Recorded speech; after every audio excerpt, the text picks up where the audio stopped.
Je travaillais à Barcelone et ça faisait 10 ans que j'exerçais ce métier et j'ai vraiment ressenti le besoin d'avoir une activité annexe. J'ai eu la chance d'avoir donc sur Barcelone une école d'art qui proposait des cours de bijoux. J'ai eu vraiment une révélation parce que j'ai apprécié passer du temps à l'établi et fabriquer de mes mains. À Barcelone, il y a eu un deuxième déclic. J'ai découvert le travail du bijoutier Enric Majoral, qui vient de Majorque, mais qui avait une boutique déjà à Barcelone. Et là, je me suis rendu compte aussi que le bijou pouvait être conçu comme on concevait l'architecture. Et c'est comme ça que lui aussi, il avait cette approche-là, c'est-à-dire une approche sensible avec le développement d'un récit. J'ai découvert qu'il pouvait y avoir un autre type de bijou qu'on appelle bijou contemporain, qui peut être façonné avec des métaux précieux, mais aussi avec d'autres types de matières et avec une grande richesse d'innovation et de recherche. En y repensant, maintenant que ça fait 4 ans que j'ai mes propres créations de bijoux, je me rends compte que j'ai quitté l'architecture et en fait elle revient à moi par un autre chemin parce que le bijou, je le fais comme je faisais l'architecture, pouvoir créer une émotion avec la matérialité et avec le volume, la lumière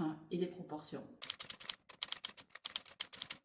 C'est un bijou que j'ai fabriqué pendant mes premiers cours de bijouterie. C'est la fameuse collection Pirgui. Donc c'est vraiment un bijou d'architecte à travers une recherche de trame inspirée d'un voyage sur l'île de Chios et dans le village de Pirgui. J'ai eu la chance après dans mon apprentissage d'approcher la matière or. C'est bien pour ça que c'est une matière précieuse et qu'elle a des caractéristiques techniques et optiques exceptionnelles. Elle a un brillant, une variation de lumière, une densité aussi qui fait qu'on peut la travailler avec beaucoup de finesse. Alors l'or jaune, exclusivement pour avoir vraiment aussi une sincérité avec cette matière. Dans la terre et quand on l'extrait, donc c'est une matière qui est jaune. En créant cette société, je m'étais dit, dans ce qui est possible, il faut que je fasse l'effort. Et j'ai connu le label Fairmined, qui est le seul label qui garantit une extraction juste et propre de l'or. Dans le cadre d'une société, ce sont des mineurs qui sont employés, donc qui ont des salaires justes, des salaires minimums par rapport à ce qu'ils extraient. Donc moi, c'est quelque chose qui s'affiche très clairement dans mes factures d'achat d'or, où donc Fairmined rétribue à chaque gramme vendu une prime aux communautés qui vivent de cette extraction. Et de cette prime-là, en fait, évidemment, on imagine le développement sanitaire, éducatif de toutes ces communautés. Aujourd'hui, il y a 6 mines ou 7 peut-être labellisées Fairmined. Elles sont au Pérou et en Colombie. Sur le label Fairmined, comparé à l'industrie aurifère, il y a très très peu d'intermédiaires. Alors, ce qui garantit un prix aussi à la sortie qui va être juste et accessible pour le consommateur final, mais qui garantit aussi une traçabilité.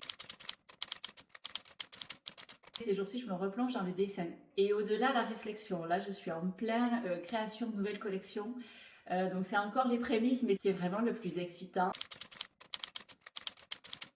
Oui, ça fait partie des petites choses que j'avais envie de développer. C'était la question de la transmission qui me paraissait super importante. L'atelier, il est ouvert et on peut venir le visiter de façon très libre. J'explique tous les procédés, je montre les outils, je fais des démonstrations. Et en parallèle, j'ai développé après un système de stage où là, sur une demi-journée ou une journée entière, le stagiaire vient dans mon atelier et fabrique lui-même un bijou. Alors ça va être soit une bague, soit un pendentif. Et à la fin, donc, le stagiaire repart avec son bijou. Exactement, depuis peu. Et à la demande en fait d'un jeune couple qui avait vraiment envie de faire ses alliances. Le couple vient pour la journée à Narbonne et il fabrique 2 alliances pour eux. J'ai ce pendentif que j'aimais beaucoup qui est le pendentif Giola. C'est un cercle d'or texturé qui peut se mettre justement de façon très simple. Des boucles au nou, des cercles concentriques. Et ensuite, bague que je mets souvent également, la Pirgui, hyper facile à mettre. C'est ma première collection, c'est vrai que j'y tiens beaucoup. Et puis la bague Esna, qui est un best-seller, mais que moi personnellement aussi j'aime beaucoup, avec ses courbes et tout son travail de dentelle.